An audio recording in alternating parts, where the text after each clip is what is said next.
I have the fifth and sixth, if I'm counting right, commandments. Honor thy father and mother, that thy days may be long in the land which the Lord thy God hath given thee.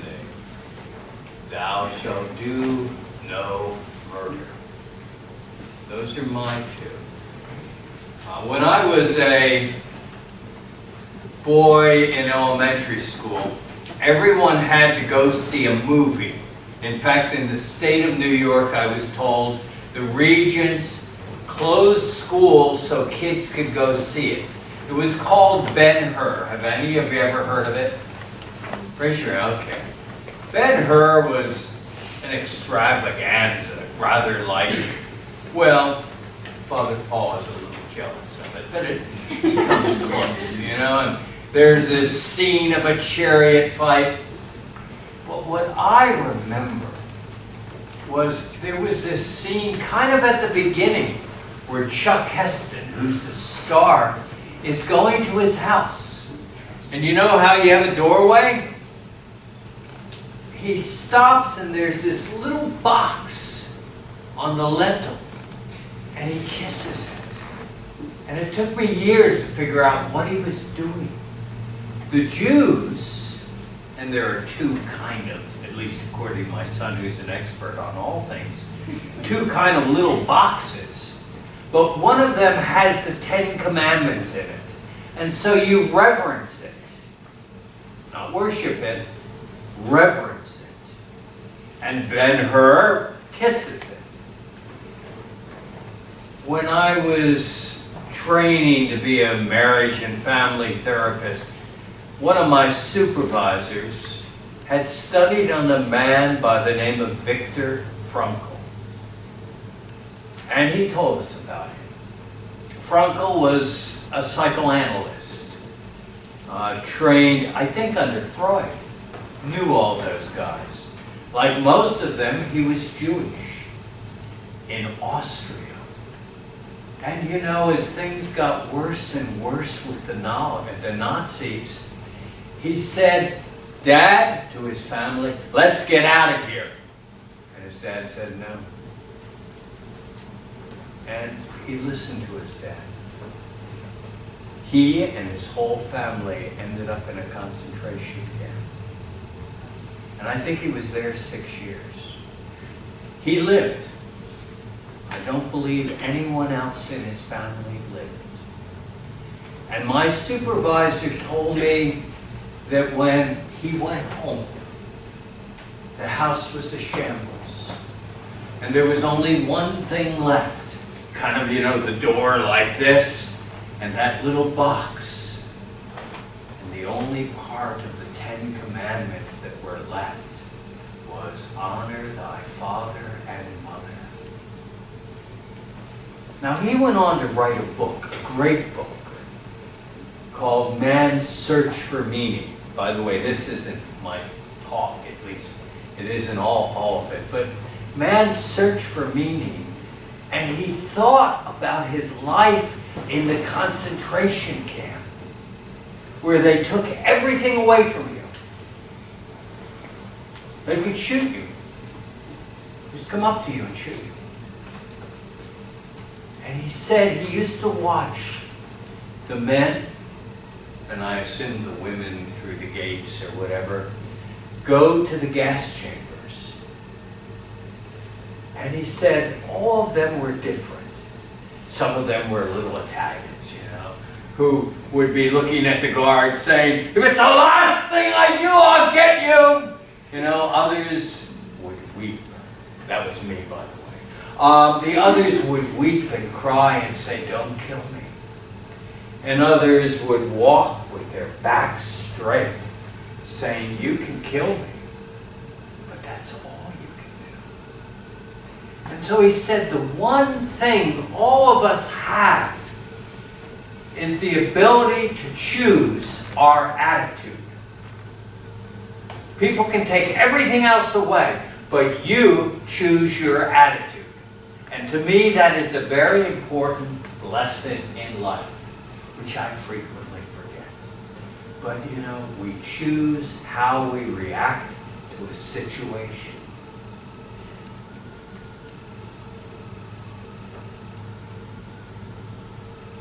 Honor thy father and mother, that their days may be long upon the face of the earth.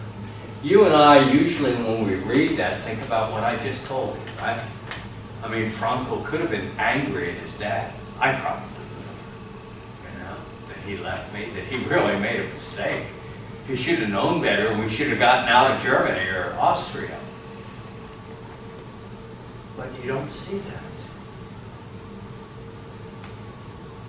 Now, this commandment talks more about honor. It means more than respecting your parents. And I'll get back to that in a second, but I have to say something. And I've said this over the years.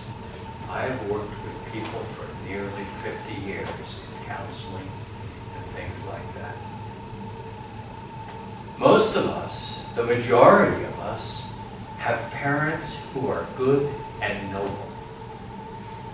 They sacrifice everything they have for our sake.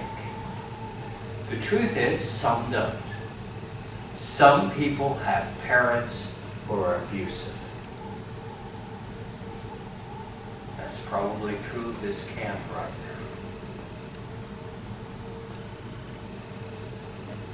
now. And each of us has to struggle with that.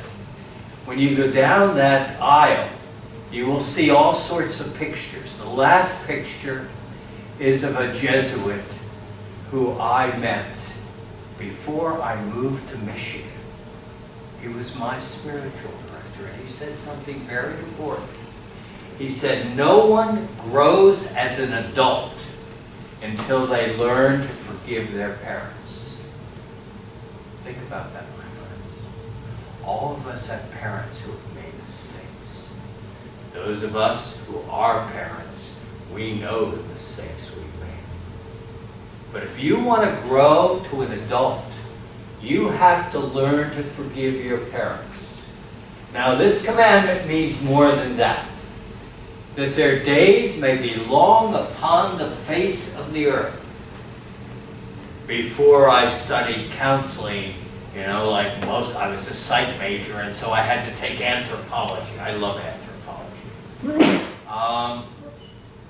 And we were taught something 50 years ago, that all cultures you can't judge. By the way, that's poppycock. Because we were taught that whatever a culture does is right.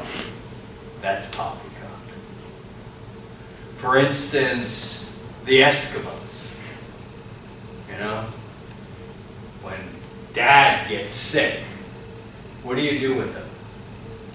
You put him on an ice floe and let him float out into the ocean to freeze to death. It's fairly quick. You know? But you kill them. You kill your elders. That's not right. You know, in the land of Israel, what they would do was look at Dad and say, Dad, you know, all those years you worked and you fed me, and I really appreciate that, but right now you're eating my calories and you're not working for them. You see that desert there? Have a good walk. They killed their parents. And Yahweh, the God of Israel, said, honor thy father and mother, that their days may be long upon the face of the earth. Their days may be long upon the face of the earth. The next one is, thou shalt do no murder. And that's what it says, by the way. Thou shalt do no murder. It does not say, thou shalt not kill. You may have grandfathers who were in the war.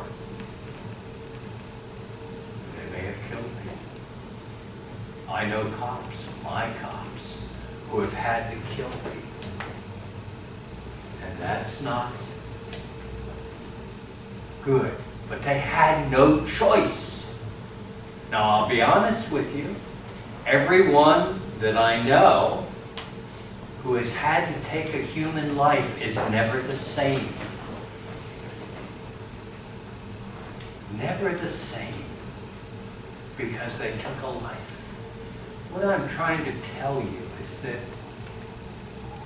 life is sacred.